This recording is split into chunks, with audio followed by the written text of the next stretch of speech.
si pripravená teraz na jeden test, kde ti dokážem, že viem čítať myšlienky? Vôbec neviem, čo idem robiť, ale poď.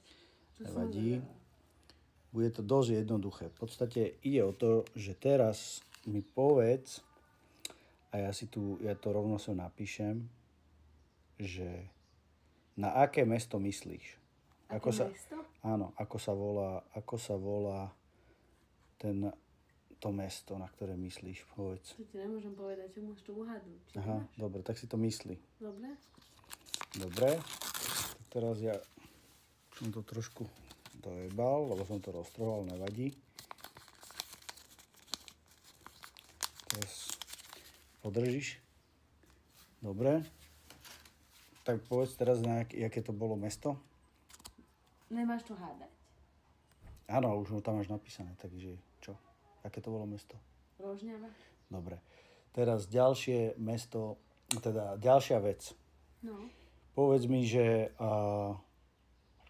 na aké ovocie myslíš? Dobre.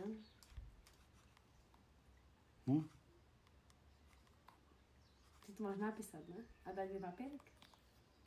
Ja už viem, ja už si myslím. Dobre. Myslí na to. Myslím. Myslíš dosť na to?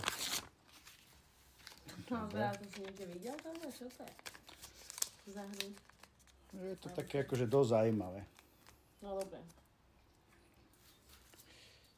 Takže, aké to bolo ovocie, na ktoré si myslela? Aby vedeli všetci. Grapefruit.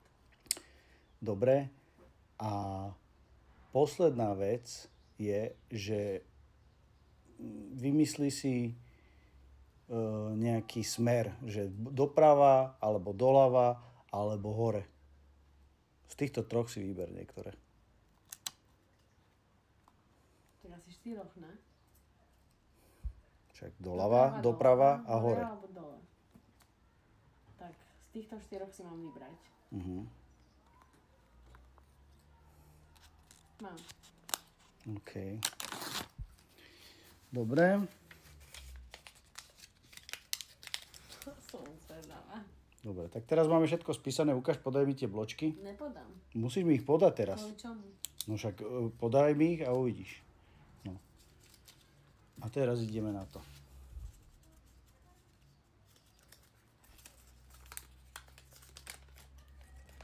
Mesto, na ktoré si myslela? Rožňava.